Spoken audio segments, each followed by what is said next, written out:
Everyone, Joe back with you, and in this demonstration we're going to take a 3-shot stitch of Mesa Arch in Canyonlands National Park and put it together, do some edits, and try to create a more interesting photograph out of the entire thing.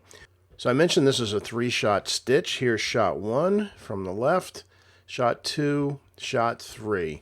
Got a little lens flare going on up there. We got to fix that. But the lighting is very flat and the color is missing as well. So I usually like to pick the middle shot. Let's say we'll choose this one. And we'll do our basic edits on this image. So let's go ahead and make that happen. Tonally wise, it's pretty good actually. I actually might add a little more contrast to it. Bring up the exposure. And let's add some texture clarity, and it needs a lot of saturation because the saturation for some reason came in really weak, and that's really what this thing looks like. Now we're going to have to do some more local color adjustments once we get this thing stitched together, but I think that's a good start.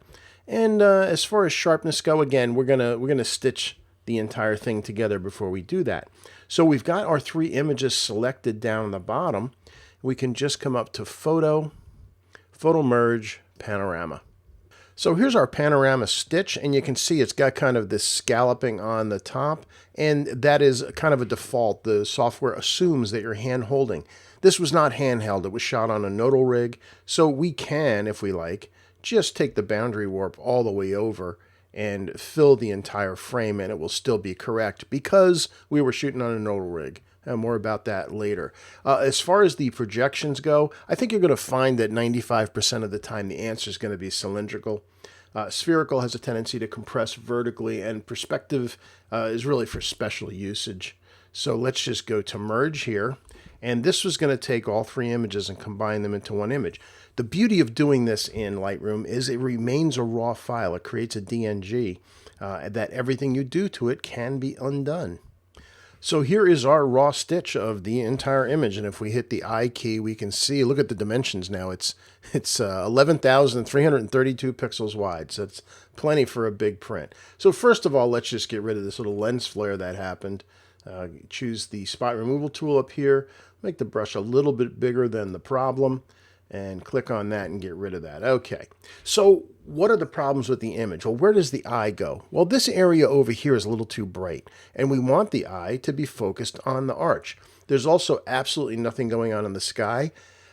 I can be okay with that, but in this case, I think just putting a little bit of cloud in here just might make it more attractive image. So let's do some basics here.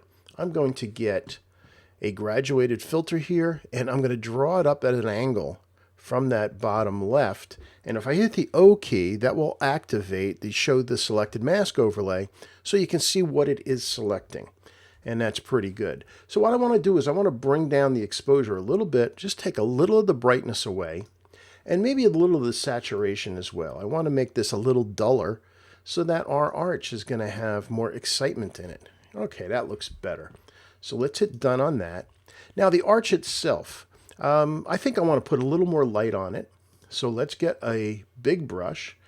I'm going to turn on auto mask down here. And again, I'm going to turn on the overlay. And I'm going to select this, and you'll see it just automatically does a nice job of picking that out without touching the sky. Just got all the shadows there. That looks good. Let's hit O and bring up the exposure, just to open things up a bit. Yeah, that looks better. And also the orange, you can see the orange underneath the arch has kind of faded away a bit. So let's click on New. I have Auto Mask still chosen. So I've chosen a brush. I've made it a little bit smaller. I have Auto Mask on. I'm going to turn on Show Mask Overlay again. And I'm going to select these areas that should be just a little bit more orange because they've lost some of their color. And you can see the orange kind of glowing down underneath there, but we've lost it. I picked a little bit here, so I hold down the Alt key, which turns the brush to a minus, and everywhere else is good. So let's hit O to hide the green part, and let's bring up the saturation so that we can see that orange show up a little bit more. I'm going to bring up the exposure a little bit. And I'm still not happy with the amount of orange because it really does glow underneath here. So to help that along, If you look at the bottom of the panel, there's a little rectangle with an X in it. There's no color effect. I'm going to click on that, and I'm going to pick orange. Now it's going to come in. Oh, actually, I was going to think it was going to come in way too hot, but that's actually looking pretty good. That's really what it does look like when the sun hits it just the right way. So, all right, there we go. We've got the orange back. What else do we want to do to help this along? Compositionally wise, we're kind of stuck with it because we've got, but this little brush here in the front has gone a little too dark, and it's becoming sort of a draw to the eye. So let's click on New, and let's select this. So again, let me hit O to make sure that we're getting it all. Let's get this brush here. Most of this is shadow over here, but I just don't want it to be so dark. So hit O to toggle that off. Let's bring up the shadows. That's better. And also, this thing was actually kind of green. So let's move it over to green. And this is something that happens a lot because your camera can only capture one color temperature. Yet this thing that is on the shadow side has lost all its color. So let's do that, and let's add some saturation. And now you're seeing some of the green come in that was really there. In fact, over here is kind of the same thing. So we can do it there and in there in those brushes as well. Oh, let's get this one up on the top as well. All right, let's hit done. So that's looking pretty good. In fact, let's create a virtual copy of this. And I'm going to reset it so you can see real quickly where we've gone. We started there, and we went there. And that's really, let's let that draw full screen. That really is very interesting.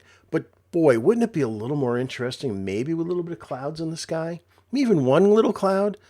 Well, you may not think so. I think it could.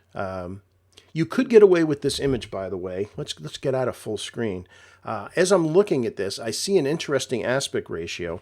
And one of the cool frames you can buy inexpensively at a place like Michael's is a 3:1. So if I go to 3:1, it's actually going to crop some of this for us. And if we do that, that could actually be a very interesting print. And then this is also a standard canvas size as well. In fact, while we're here, let's go to Effects, and we're going to add a vignette. So I'm going to fully vignette it. I want it less square, so let's change the roundness. Let's bring it more to the corners, but then let's bring the midpoint in. And let's feather it a little more, and then let's just back off on our amount to, not much, 7 or 8. Doesn't even look like we did anything, but if we turn the panel on and off, now you can see the vignette showing up.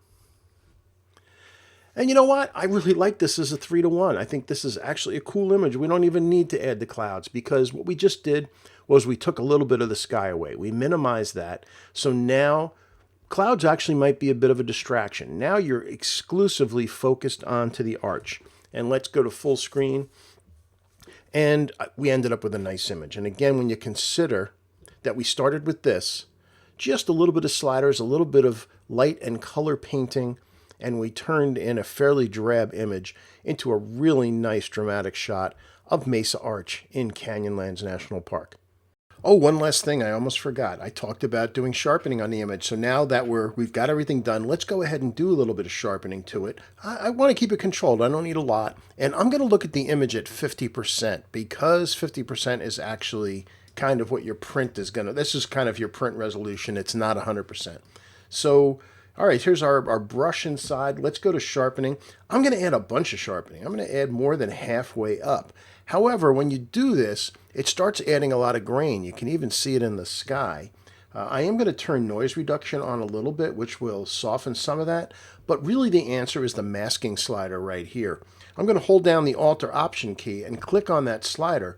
Then I'm going to drag it off to the right until all of the clouds, we never put clouds in, until the blue of the sky goes completely black, because we don't want to sharpen something that has no edges. We just want to sharpen the edges, and there we go. And if we turn this panel on and off, you're actually going to see it mostly in this shrub here because it's got the fine details, but you can see that little bit of sharpness that comes back in. But there's no halos or anything because we were able to mask this. So I think now we can be done. Let's get rid of the info panel. We'll go full screen. And there we go. There's our final 3-shot stitch of Mesa Arch. Hope you had fun with that. Hope you enjoyed it. Hope it gave you something that you can put to use in your own images. Thanks for watching, and I'll see you online again soon. Bye-bye.